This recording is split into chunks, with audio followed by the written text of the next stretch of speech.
Welcome to బీజేటీవీ. ముందుగా headlines చూద్దాం. తెలంగాణలో భారీ పెట్టుబడులు పెట్టనున్న జేఎస్డబ్ల్యూ దావోస్ లో ఒప్పందం. మానవరహిత ఏరియల్ సిస్టమ్స్ తయారీ యూనిట్ ను ఏర్పాటు చేయనున్న జేఎస్డబ్ల్యూ. 800 కోట్ల పెట్టుబడులు పెట్టనున్న జేఎస్డబ్ల్యూ డ్రోన్ టెక్నాలజీకి తెలంగాణ ప్రధాన కేంద్రంగా మారుతుందన్న రేవంత్ రెడ్డి. ముగిసిన చంద్రబాబు దావోస్ పర్యటన 4 రోజుల పాటు వరుస సమావేశాల సదస్సులతో బిజీ. వివిధ దిగ్గజ సంస్థలకు ఆహ్వానం. నేడు కూడా దావోస్ లో ఉండనున్న నారా లోకేష్.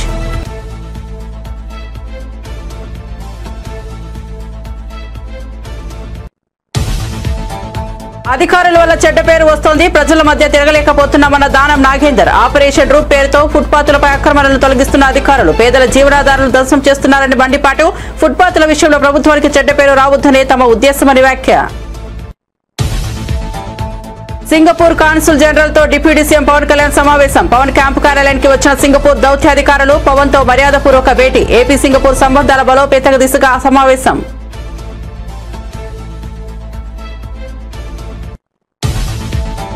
ఎవరు వద్దన్న చంద్రబాబు తర్వాత నారా లోకేష్ నాయకుడన్న అచ్చెన్నాయుడు. ప్రజాసేవ చేయాలని లోకేష్ రాజకీయాల్లోకి వచ్చారన్న అచ్చెన్నాయుడు. పంచాయతీరాజ్ మంత్రిగా లోకేష్ చరిత్ర సృష్టించారని ప్రశంస. 27,000 కిలోమీటర్ల సిమెంట్లు రోడ్లు వేశారని ప్రశంస.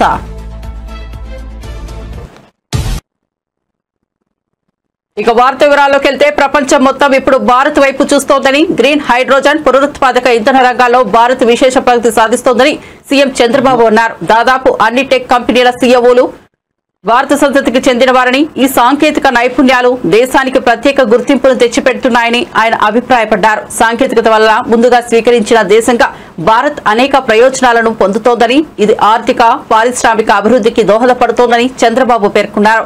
భారత్ యువత సాంకేతికతను వినియోగించి ప్రపంచవ్యాప్తంగా ప్రభావాన్ని చూపుతుందని ఆయన విశ్వాసం వ్యక్తం చేశారు.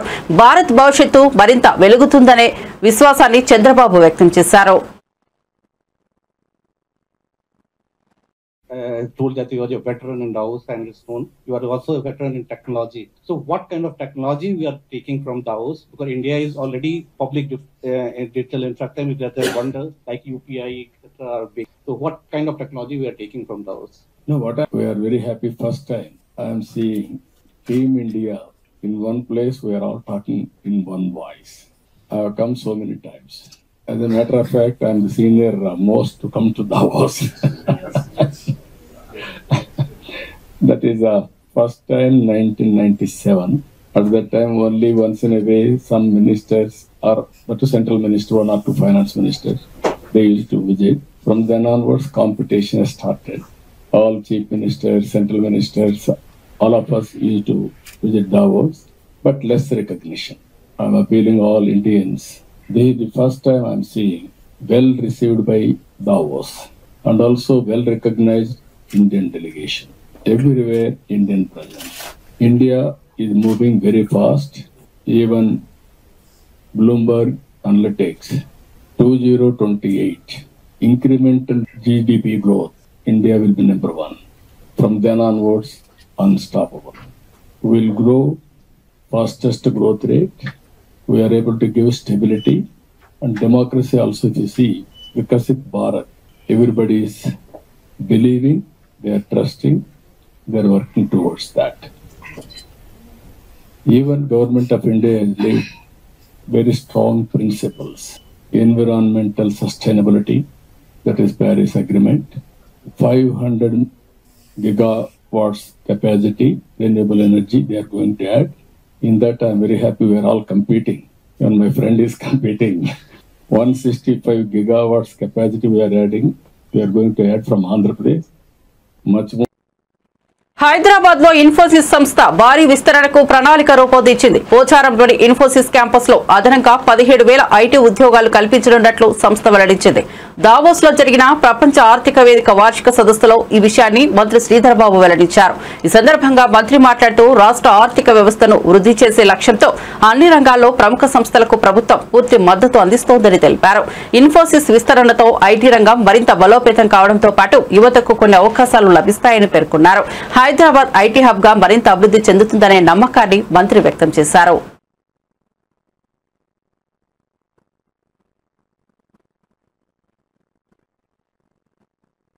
ఏపీ మంత్రి నారా లోకేష్ ను డిప్యూటీ సీఎం చేయాలనే డిమాండ్లు ఏపీ రాజకీయాల్లో వేడి పుట్టించిన సంగతి తెలిసిందే. ఈ అంశంపై మంత్రి అచ్చెన్నాయుడు మాట్లాడుతూ డిప్యూటీ సీఎం అంశంపై నిర్ణయం ఎవరు వ్యక్తిగతంగా తీసుకునేది కాదని చెప్పారు. పదవులైనా ఎలాంటి నిర్ణయాలైనా కూటమిలోని 3 పార్టీల పెద్దలు చర్చించుకుని నిర్ణయం తీసుకుంటారని, ఇందులో వ్యక్తిగత అభిప్రాయాలకు తావు లేదని అన్నారు. విశాఖలో లోకేష్ జన్మదిన వేడుకలు ఘనంగా జరిగాయి. ఈ వేడుకల్లో ముఖ్య అతిథిగా పాల్గొన్న అచ్చెన్నాయుడు ఈ వ్యాఖ్యలు చేశారు. ప్రజలకు సేవ చేయాలని రాజకీయాల్లోకి లోకేష్ వచ్చారని అచ్చెన్నాయుడు కితాబిచ్చారు. పంచాయతీరాజ్ శాఖ మంత్రిగా లోకేష్ చరిత్ర సృష్టించారని, 27,000 కిలోమీటర్ల సిమెంట్ రోడ్లు వేశారని, ప్రతి కరెంటు స్తంభానికి లైట్లు ఏర్పాటు చేసి వెలుగులు నింపారని, ఎన్టీఆర్ సుజల స్రవంతి ద్వారా తాగునీరు అందించారని ప్రశంసించారు. ఎవరు వద్దన్నా కాదన్నా టీడీపీకి చంద్రబాబు తర్వాత నాయకుడు నారా లోకేషేనని అన్నారు. తెలుగుదేశం పార్టీకి చంద్రబాబు నాయుడు గారు తరువాత నాయకులు లోకేష్ బాబు గారు. చిన్న పిల్లల్ని పడుకొని లేపడిగినా, ఎవరిని మీరు కొట్టడిగినా సరే చంద్రబాబు నాయుడు గారి తరపున ఈ రాష్ట్రానికి తెలుగుదేశం పార్టీ నాయకులు ఎవరంటే కళ్ళు మూసుకొని అర్ధరాత్రి లేపినా చిన్న పిల్లవాడికి అడిగినా చెప్పిన పేరు లోకేష్ బాబు గారు. ఇక దాని గురించి మనం వివాదం ఎందుకు, వివాదం చేయవలసిన అవసరం కూడా లేదు. ఇది ప్రతి ఒక్కరు గమనించాలి. ఇప్పుడు పదవులైనా నిర్ణయాలైనా ఏ విషయమైనా కూటమిలో ఉన్నాం. ఏదైనా కూటమి పెద్దలు నిర్ణయం చేసింది అమలు చేయాలి తప్ప నేను వ్యక్తిగతంగా మాట్లాడడం, ఇంకొకరు వ్యక్తిగతంగా మాట్లాడడం అది మంచి విధానం కాదు. ఇది అందరం కూడా పాటించవలసిన అవసరం ఉంది, పాటిస్తున్నాం కూడా. ఎవరు వద్దన్నా తెలుగుదేశం పార్టీకి చంద్రబాబు నాయుడు గారు తరువాత నాయకులు లోకేష్ బాబు గారు. AP deputy CM Pawan Kalyan Singapore దౌత్యాధికారులతో సమావేశమయ్యారు. Singapore consul general Edgar Pang, Singapore consul Vaishnavi Vasudevan ఉదయం క్యాంపు కార్యాలయానికి వచ్చారు. పవన్ తో మర్యాదపూర్వకంగా భేటీ అయ్యారు. ఈ సమావేశంలో ఇరు దేశాల మధ్య స్నేహపూర్వక సంబంధాలు, ప్రజల సహకార, సంయుక్త అభివృద్ధి తదితర అంశాలపై చర్చించారు. ఈ భేటీపై సింగపూర్ దౌత్య కార్యాలయం కూడా ఓ ప్రకటన విడుదల చేసింది. విజయవాడలో ఘనమైన ఆతిథ్యం ఇచ్చినందుకు ఏపీ ఉప ముఖ్యమంత్రి పవన్ కళ్యాణ్ కు కృతజ్ఞతలు తెలుపుకుంటున్నామని పేర్కొంది. సింగపూర్ ఆంధ్రప్రదేశ్ మధ్య సుదీర్ఘ మైత్రి ఉందని వెల్లడించింది. ఏపీ సింగపూర్ సంబంధాల బలోపేతం దిశగా ఈ సమావేశం జరగడం అభినందనీయమని Singapore consul general Edgar Pang పేర్కొన్నారు. కరీంనగర్ జిల్లా జమ్మికుంట మండలం సైదాబాద్ గ్రామంలో పథకాలు అందడం లేదని గ్రామస్తులు ఆందోళన వ్యక్తం చేశారు. ఈ సందర్భంగా బీఆర్ఎస్ ఎమ్మెల్యే పాడి కౌశిక్ రెడ్డి గ్రామస్తులతో కలిసి నిరసనలో పాల్గొన్నారు. గ్రామస్తుల సమస్యలను పరిశీలించి వాటి పరిష్కారానికి అధికారులు తగిన చర్యలు తీసుకోవాలని ఆయన ఆదేశించారు. ప్రజా సమస్యలపై ప్రభుత్వం సత్వర స్పందన వ్యక్తం చేయాలని, పథకాలు ప్రతి ఇంటికి చేరాల్సిందేనని కౌశిక్ రెడ్డి అన్నారు.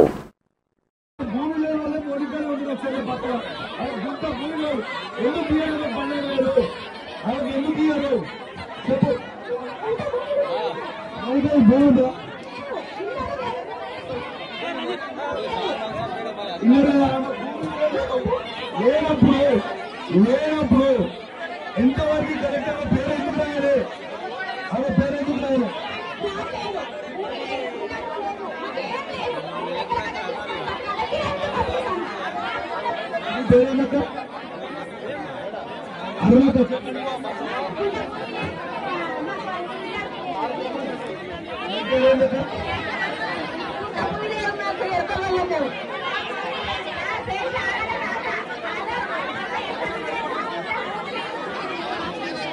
ఇప్పుడు మీరు ఇస్తారా అయ్యా జవాబు చెప్పాలి. మీరు ఇప్పుడు అధికారులు ప్రభుత్వం తరఫు నుంచి మీరు జవాబు చెప్పిపోయారు.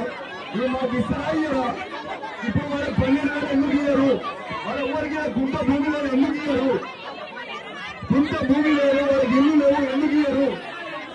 ఎందుకు ఇయ్యారో జవాబు చెప్పరా? అడుగుతారో పోలీసు వాళ్ళని పెట్టి కొట్టిస్తారు, లేకుంటే కేసులు పెడుతున్నారు, లేకుంటే జైలు పెడుతున్నారు. ప్రకాశం జిల్లాలో ఓ మహిళ దొంగతనాలకు పాల్పడి అరెస్టు కావడం కలకలం రేపింది. ఈ మహిళ ఒంటరి మహిళలు, వృద్ధులను లక్ష్యంగా చేసుకుని మత్తుమందు ఉపయోగించి వారి వద్ద విలువైన వస్తువులను దోచుకుంటుందని పోలీసులు తెలిపారు.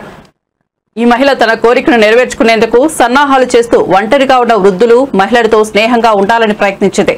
మచ్చిక కలిగిన తరువాత ఆమె ఆహార పదార్థాల్లో మత్తుమందు కలిపి వారిని స్పృహ తప్పించి వారి వద్ద ఉన్న నగలు, నగదు తీసుకునేది. ఈ దొంగతనాల వెనుక మహిళ ఒంటరిగా ఉన్నప్పుడు తన లక్ష్యాలను ఎలా గుర్తించేది, వాటిని ఎలా అమలుపరిచేది అనే వివరాలు వెలుగులోకి వచ్చాయి. దర్యాప్తుల్లో ఆమె గతంలోనూ పలు ప్రాంతాల్లో ఇలాంటి చట్టవిరుద్ధ చర్యలకు పాల్పడినట్లు పోలీసులు వెల్లడించారు. ప్రజలు అప్రమత్తంగా ఉండాలని, నేరస్తుల పట్ల జాగ్రత్త వహించాలని పోలీసులు హెచ్చరించారు. ఒకవేళ అనుమానాస్పద వ్యక్తులు కనిపిస్తే వెంటనే పోలీసులకు సమాచారం ఇవ్వాలని సూచించారు. ప్రస్తుతం నిందితురాలపై కేసు నమోదు నమోదు చేసి కోర్టుకు తరలించారు. కేసు డీటెయిల్స్ ఏంటంటే గంధం సుజాత అలియాస ఎలిసమ్మ అనే ఆవిడ ఒంగోలు రూరల్లో ఉన్నటువంటి ఒక విలేజ్లో ఉంటారు. ఈవిడ 2013లో విజయవాడలో దొంగతనం కేసులో కూడా అరెస్ట్ కాబడింది. తర్వాత ఇక్కడ ఒంగోలులో ఉంటుంది. ఈవిడికి కొంత హెల్త్ ఇష్యూస్ వచ్చాయి. డాక్టర్ని అప్రోచ్ అయితే ఈమెకి కొన్ని ట్యాబ్లెట్స్ రాయటం, అన్ని మెడికల్ టెస్టులు చేసి కొన్ని ట్యాబ్లెట్స్ రాశారు. ఇంకొంచెం చిన్న దొంగతనాలు చేసే షాపుల్లో అలవాటు కూడా ఉంది. గోల్డ్ షాపుల్లో అక్కడ వెళ్ళి చేసే అలవాటు ఉంది. ఈ మధ్యలో హెల్త్ ఇష్యూస్ రావడం వల్ల ఈమెకి కొంత మత్తు వచ్చేటువంటి ట్యాబ్లెట్స్ కూడా ఈమెకి డాక్టర్స్ ప్రిస్క్రైబ్ చేయడం జరిగింది.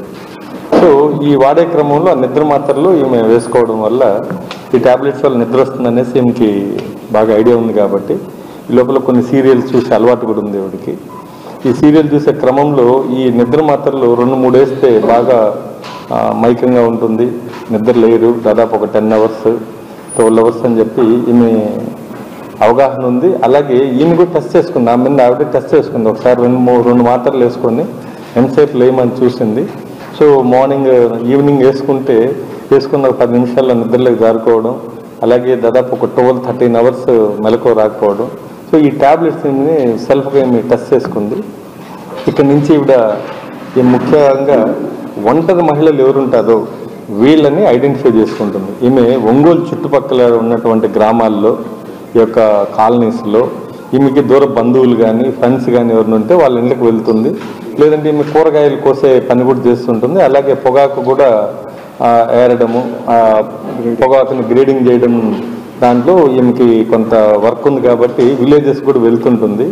అలాగే మనకు అమ్మనబ్రోలు, అలాగే త్రోవగుంట ఈ ఏరియాల్లో ఈవిడ ఇటువంటి పనులు, ఈ గ్రేడింగ్ చేయటం ఇలాంటివన్నీ చేసేది. కొన్ని ఫంక్షన్లు కూడా వెళ్తుంటుంది. ఊర్లో ఎవరో బంధువులు కానీ వాళ్ళ ద్వారా డేటా తీసుకుంటుంది. వాళ్ళకు కూడా తెలియకుండా ఈ ముసలావిడ ఇంటికి వెళ్ళి చిన్న మాటలు కలుపుతుంది. ఆ ముసలి వాళ్ళు కూడా ఎవరన్నా కొంత బాధల్లో ఉంటే ఆమెకి సానుభూతి చూపించినట్టు నటించి ఇంట్లో గిన్నెలు తోవడం, అలాగే అన్నం వండి పెట్టడం. ఆ ముసలావిడకమ్మ నీకు ఎవరు చూసేవాళ్ళు లేరు అని కొంచెం ఓదార్పు మాట్లాడడం వల్ల ఆ ముసలి వాళ్ళు కూడా అయ్యో ఎవరో వచ్చారులే నా గురించి పట్టించుకునే వాళ్ళని ఉద్దేశంతో ఉన్న సందర్భంలో ఈ అమ్మాయి ఏం చేస్తుందంటే, అది లాస్ట్ 2024 మంచి ఏప్రిల్ మే నెలల్లో మంచి ఎండాకాలం అవడం వల్ల నాకు దాహంగా ఉంది, బయట వెళ్ళి కొంచెం థమ్స్అప్ అయి తీసుకొని వస్తానని చెప్తుంది. సరే తీసుకెళ్ళినాకమ్మా మీరు కూడా తాగండి అని చెప్పి వాళ్ళని ఏదో ఒక విధంగా నచ్చజెప్పి థమ్స్అప్ మీకు ఆరోగ్యానికి మంచిది, లేదంటే ముసలి వాళ్ళు కదా వాళ్ళకి ఐడియా ఉండదు దీనిపైన. సో ఇది తాగిచ్చేదానికి ప్లాన్ చేసి ఆ కూల్ డ్రింక్స్లో ఒక 3 లేదా 4 ట్యాబ్లెట్లు వేసేస్తుంది. వేసి తాగిస్తుంది.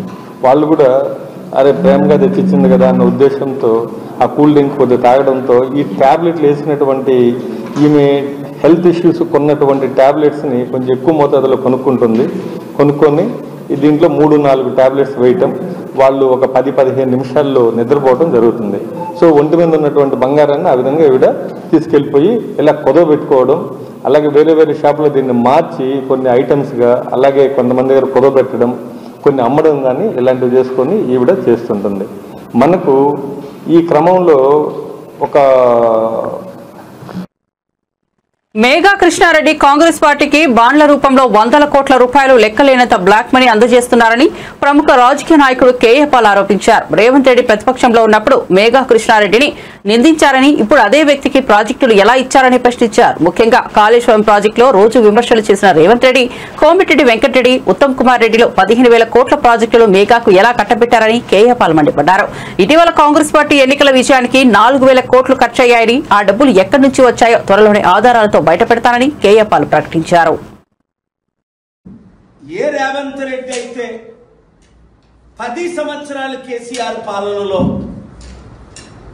మెగా కృష్ణారెడ్డిని రోజు తిట్టని రోజు లేదు. మెగా కృష్ణారెడ్డి గజ దొంగ, పెద్ద దొంగ, కాళేశ్వరం ప్రాజెక్టు ఈ మధ్యన కూడా కోమటిరెడ్డి వెంకటరెడ్డి ఏమన్నాడు, ఇది కాళేశ్వరం కాదు ఇది కూలేశ్వరం అన్నాడు.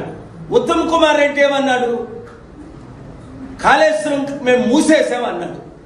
ఓకే, మరి అలాంటి కాళేశ్వరం మెగా కృష్ణారెడ్డికి 15,000 కోట్ల ప్రాజెక్టు, 3 ప్రాజెక్టులు రేవంత్ రెడ్డి నిన్న ఎందుకు కాంట్రాక్ట్ సైన్ చేశాడు? 1,10,000 కోట్ల అవినీతి జరిగింది, 48,000 కోట్లు కనిపించట్లేదు, తెలంగాణ ప్రజలకు 2 లక్షల కోట్లు అవినీతి అన్న ఈ రేవంత్ రెడ్డి ఇప్పుడు మెగా కృష్ణారెడ్డికి ఎందుకు ఇచ్చాడు అంటే క్లియర్. కాంగ్రెస్ పార్టీకి మెగా కృష్ణారెడ్డి ఎన్ని వందల కోట్లు బాండ్ల ద్వారా, మరి బ్లాక్ మనీ ఎంత ఇస్తున్నాడో లెక్కే లేదు. ఎందుకంటే కాంగ్రెస్ పార్టీ గెలాలంటే మొన్న 4,000 కోట్లు ఖర్చు అయిందట. ఈ 4,000 కోట్లు ఎవరిస్తున్నారు? ఇదన్నీ డీటెయిల్స్ తో అతి త్వరలో మీ ముందుకు నేను వస్తాను. నాకు నిన్న బెదిరింపు కాదు,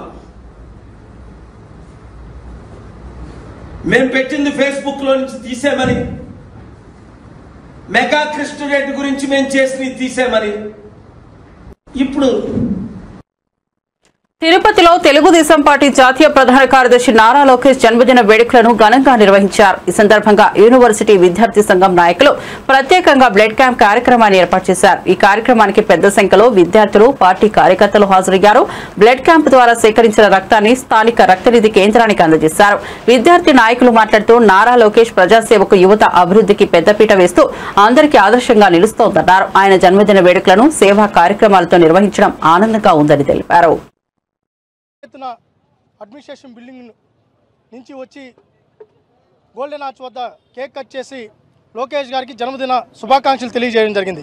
ఈ రక్తదాన శిబిరాన్ని మన టీఎన్ఎస్ఎఫ్ ఆనంద్ గౌడ్, తెలుగు యువత ఆనంద్ గౌడ్, అదేవిధంగా రామ్మోహన్ తెలుగు యువత, అదేవిధంగా అశోక్, హేమంత్ రాయల్, ఆర్కే వెంకటేష్, పత్తిపాటి వివేక్, అదేవిధంగా యూనివర్సిటీ సంబంధించి ఎవరైతే సీనియర్లు ఉన్నారో హరికృష్ణ యాదవ్, పత్తిపాటి వివేక్, రూపేష్, వీళ్ళందరూ కూడా అందరూ కోఆర్డినేషన్ చేసుకొని ఈరోజు లోకేష్ గారు మామూలుగా కేక్ కట్ చేయడం లేకపోతే ఇంకోటి చేయడం కానీ ఆనవాయితీ కానీ రక్తదానం అనేది ప్రాణదానం చేసినట్టు ఈరోజు లోకేష్ గారు మొదటి నుంచి సామాజిక సేవా కార్యక్రమాలను ప్రోత్సహించడం జరుగుతూ ఉంది.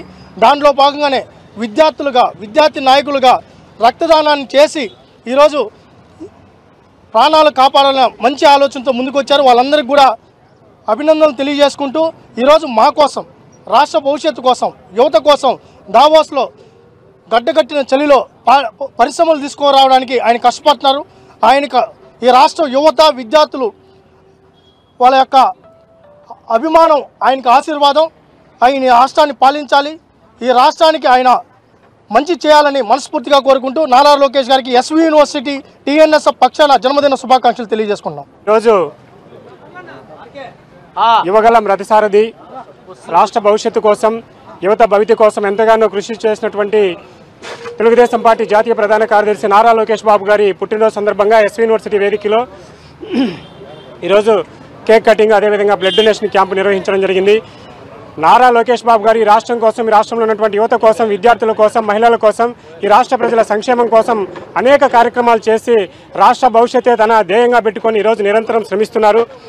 గత 5 ఏళ్లలో చేసినటువంటి రాక్షస ప్రభుత్వం మీద అనేకమైనటువంటి ఉద్యమాలు చేసి పోరాడి సుదీర్ఘంగా సంవత్సరం పాటు ఆయన పాదయాత్ర చేసి ఆ ప్రభుత్వాన్ని పడగొట్టి ఈరోజు కొత్త ప్రభుత్వాన్ని ఏర్పాటు చేసి ప్రభుత్వంలో మంత్రిగా ఉండి ఈరోజు రాష్ట్ర భవిష్యత్తు కోసం నిరంతరం అహర్నిశలు శ్రమిస్తున్నటువంటి లోకేష్ బాబు గారు కలియుగ దైవం వెంకటేశ్వర స్వామి ఆశీస్సులతో, ఆయురారోగ్యాలతో 100 ఏళ్ళు ఉండాలని చెప్పేసి, 100 ఏళ్ళు జీవించాలని చెప్పేసి సుఖశాంతులతో ఆయనకు ఈరోజు ఆయన బర్త్డే వేడుకల్ని యూనివర్సిటీలో ఘనంగా నిర్వహించడం జరిగింది. ఈ కార్యక్రమానికి పెద్ద సంఖ్యలో విద్యార్థులు, యువత, అదేవిధంగా టౌన్, జిల్లా పార్టీ నాయకులందరూ పాల్గొనడం జరిగింది. జన్మదినాన్ని పురస్కరించుకుని ఏలూరు జిల్లా జంగారెడ్డిగూడెంలో ప్రత్యేక కార్యక్రమం నిర్వహించారు. టీడీపీ నాయకులు, గవర్నమెంట్ స్కూల్ విద్యార్థులు కలిసి happy birthday to Lokesh sir ఆకారంలో కూర్చుకొని లోకేష్ కి జన్మదిన శుభాకాంక్షలు తెలిపారు. ఈ కార్యక్రమంలో పాల్గొన్న టీడీపీ నాయకులు నారా లోకేష్ సేవా దృక్పథాన్ని ప్రశంసిస్తూ తన నాయకత్వంతో యువతకు కొత్త దిశను చూపించడంలో ఆయన ప్రత్యేకంగా నిలుస్తున్నారని తెలిపారు. విద్యార్థుల ఈ ప్రత్యేక శ్రద్ధకు నేతలు హర్షం వ్యక్తం చేశారు.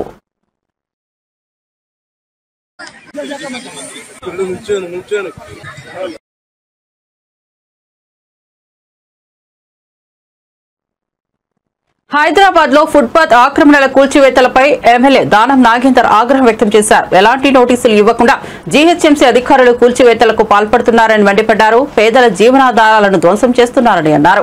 అధికారులు చేస్తున్న పనుల వల్ల ప్రభుత్వానికి చెడ్డ పేరు వస్తోందని, ప్రజల మధ్య తాము తిరగలేకపోతున్నామని దానం చెప్పారు. అధికారులు తామే సుప్రీం అనుకుంటున్నారని, వారికి పూర్తి అధికారులు ఇస్తే ప్రభుత్వాలకు మనుగడ ఉండదని అన్నారు. కూల్చివేతలు మొదలు పెట్టాలంటే ఓల్డ్ సిటీ నుంచి మొదలు పెట్టాలని చెప్పారు. ఇప్పుడు కూల్చివేతలు అనేది ఎప్పుడే గాని ఏకపక్షంగా పోకూడదు. ఎందుకు పోకూడదు అంటే, నేను చూస్తా ఉన్నాను కూల్చివేతలు ఎక్కడైతే రోజువారీగా వ్యాపారం చేసుకునే వాళ్ళు, వాళ్ళ జీవన ఆధారం అదే. వాడు ఆ రోజు వ్యాపారం చేసుకుంటే వాడికి పొట్ట నిండుతుంది. అలాంటి వాళ్ళని ఇబ్బంది పెడితే, అలాంటి వాళ్ళ శాపనార్థాలు మనకు మంచిది కాదు. ఎప్పుడు కూడా ప్రభుత్వం ఎప్పుడైనా మేము అలాగే చేసేవాళ్ళం. కానీ అధికారులు మాత్రము ఎక్కడైతే నిజంగా కంజెస్టెడ్ రోడ్స్ ఉంటాయో అక్కడ చేయమని ప్రభుత్వ పరంగా కానీ పైనుంచి ఆదేశాలు వస్తే అలా చేయాలి. కాకపోతే వాళ్లకు వీళ్ళు ఎక్కడ అనిపిస్తే అక్కడ మాత్రం అడ్డగోలుగా చేస్తున్నారు అనేది నా అభిప్రాయం. అందుకనే నేను ముఖ్యమంత్రి గారి దృష్టికి తీసుకెళ్తాను. ఎందుకంటే రోజు వ్యాపారం చేసుకుంటే వాడు ఆ రోజు కష్టపడి సపోజ్ రోడ్డు మీద ఇప్పుడు కూల్చివేతలు అనేది ఎప్పుడే గాని. జిల్లెలగూడలో జరిగిన దారుణ హత్య కేసులో భర్త గురుమూర్తి ఘోరమైన చర్యలకు పాల్పడినట్లు పోలీసులు వెల్లడించారు. భార్య మాధవిని చంపి ఆనవాళ్లు పూర్తిగా లేకుండా చేయాలనే ఉద్దేశంతో అతను శరీరాన్ని ముక్కలుగా నరికి ఎముకల నుంచి మాంసాన్ని వేరు చేసి కుక్కర్లో ఉడికించినట్లు తేలింది. అతను ఎముకలను కాల్చి పొడి చేసి వాటిని కవర్లలో పెట్టి చెరువులో పడేసినట్లు విచారణలో తేలిసింది.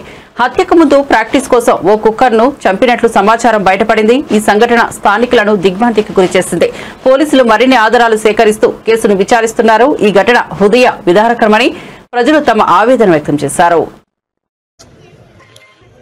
తేదీ 18/1/2025 నాడు సుబ్బమ్మ భర్త పేరు వెంకటరమణ అనే మహిళ ఫిర్యాదురాలు పోలీస్ స్టేషన్కి వచ్చి ఫిర్యాదు ఇవ్వడం జరిగింది. ఆమెకి 3 కుమార్తెలు సంతానం. పెద్ద కుమార్తె అయిన మాధవిని సుమారు 13 సంవత్సరాల క్రితము గురుమూర్తి అనే వ్యక్తికి ఇచ్చి మ్యారేజ్ చేయడం జరిగింది. వీళ్ళిద్దరిది కూడా ప్రకాశం డిస్టిక్. గురుమూర్తి అనే వ్యక్తి ఆర్మీలో పనిచేసి రిటైర్ అయి ప్రస్తుతం కంచన్బాగులో సెక్యూరిటీ గార్డ్గా పనిచేస్తుండ్రు. గత 5 సంవత్సరాలుగా మన వెంకటేశ్వర కాలనీ జిల్లెలగూడలో ఉంటుండ్రు. ఉన్న తర్వాత ఫిర్యాదు ఇచ్చిన సుబ్బమ్మ దాంట్లో ఇచ్చిన కంప్లైంట్ ఏందనగా 16వ తారీఖు ఈ నెల జనవరి 16వ తారీఖు తన కుమార్తె మాధవికి అల్లుడికి గురుమూర్తికి ఇద్దరికి చిన్నపాటి గొడవ జరిగిందని, ఆ గొడవ జరిగితే మధ్యాహ్నం 12 o'clock ఆ సమయంలో ఈ మాధవి ఇంటి నుంచి వెళ్ళిపోయిందని చెప్పి ఫిర్యాదు ఇవ్వగా ఆమె ఫిర్యాదు మేరకు కేసు నమోదు చేయడం జరిగింది. అటు కేసు నెంబరు 81/2025. అటు కేసు విచారణలో ఉంది, దర్యాప్తు చేస్తున్నాము. తేదీ 18/1/2025. నేతాజీ సుభాష్ చంద్రబోస్ జయంతి సందర్భంగా దేశం మొత్తం ఆయన సేవలను గౌరవంగా స్మరించుకుంటోందని ప్రధాని నరేంద్ర మోదీ అన్నారు. ఈ సందర్భంగా ఆయన నేతాజీకి నమస్కారం తెలియజేస్తూ ఈ ఏడాది నేతాజీ జన్మస్థానంలో ఆయన జయంతి వేడుకలను జరుపుకోవడం గర్వకారణమని అభిప్రాయపడ్డారు. నేతాజీ విశిష్టతను గుర్తించి ఒడిశా ప్రభుత్వం ఈ జయంతి వేడుకలను ప్రత్యేకంగా నిర్వహించడం ప్రశంసనీయమని ప్రధాని మోదీ అభినందనలు తెలిపారు. पराक्रम दिवस का भव्य उत्सव नेताजी की जन्मभूमि पर हो रहा है। मैं ओडिशा की जनता को, ओडिशा सरकार को इसके लिए बहुत बहुत बधाई देता हूं। कटक में नेताजी के जीवन से जुड़ी एक विशाल प्रदर्शनी भी लगाई गई है।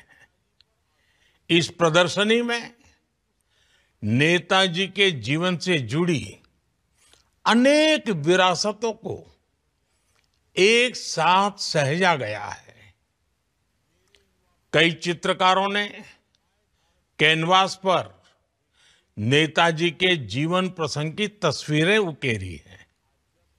इन सब के साथ नेताजी पर आधारित कई पुस्तकों को भी इकट्ठा किया गया है। नेताजी की जीवन यात्रा की ये सारी विरासत मेरे युवा भारत, माय भारत को एक नई ऊर्जा देगी। साथियों, आज जब हमारा देश विकसित भारत के संकल्प की सिद्धि में जुटा है, तब नेताजी सुभाष మరిన్ని అప్డేట్స్ కోసం చూస్తూనే ఉండండి విజయ్ టీవీ. निरंतर प्रेरणा मिलती है। नेताजी के जीवन का सबसे बड़ा लक्ष्य था आजाद हिंद। उन्होंने अपने संकल्प की सिद्धि के लिए अपने फैसले को एक ही कसौटी पर परखा, आजाद हिंद। नेताजी एक समृद्ध परिवार में जन्मे। उन्होंने सिविल सर्विसेज की परीक्षा पास की।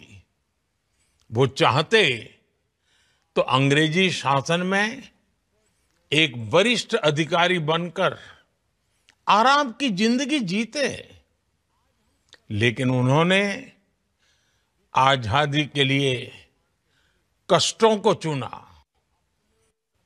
चुनौतियों को चुना, देश विदेश में भटकना पसंद किया। नेताजी सुभाष कंफर्ट जोन के बंधन में नहीं बंधे। इसी तरह आज हम सभी को विकसित भारत के निर्माण के लिए अपने कंफर्ट जोन से बाहर निकलना है। हमें खुद को ग्लोबली बेस्ट बनाना है। एक्सीलेंस को चुनना ही है। एफिशिएंसी पर फोकस करना है। साथियों, नेताजी ने देश की स्वतंत्रता के लिए आजाद हिंद फौज बनाई। బులెటిన్ ముగించే ముందు హెడ్లైన్స్ మరోసారి చూద్దాం.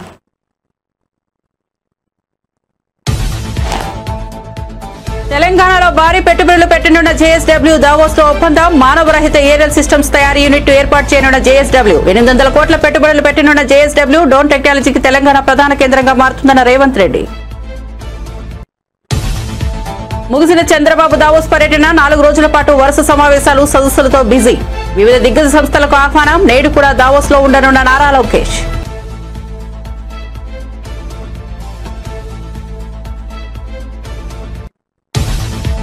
అధికారుల వల్ల చెడ్డ పేరు వస్తోంది, ప్రజల మధ్య తిరగలేకపోతున్నామన్న దానం నాగేందర్. ఆపరేషన్ రూప్ పేరుతో ఫుట్బాతులపై ఆక్రమణలు తొలగిస్తున్న అధికారులు పేదల జీవనాధారాలను ధ్వంసం చేస్తున్నారని దానం మండిపాటు. ఫుట్బాతుల విషయంలో ప్రభుత్వానికి చెడ్డ పేరు రావద్దనే తన ఉద్దేశమని వ్యాఖ్య.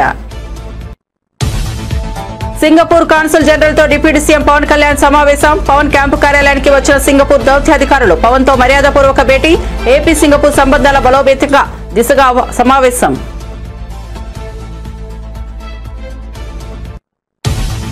ఎవరు వద్దన్నా చంద్రబాబు తర్వాత నారా లోకేష్ నాయకుడన్న అచ్చెన్నాయుడు. ప్రజాసేవ చేయాలని లోకేష్ రాజకీయాల్లోకి వచ్చారన్న అచ్చెన్నాయుడు. పంచాయతీరాజ్ మంత్రిగా లోకేష్ చరిత్ర సృష్టించారని ప్రశంస. 27,000 కిలోమీటర్ల సిమెంట్ రోడ్డు వేశారని ప్రశంస. మరిన్ని అప్డేట్స్ కోసం చూస్తూనే ఉండండి విజయ్ టీవీ.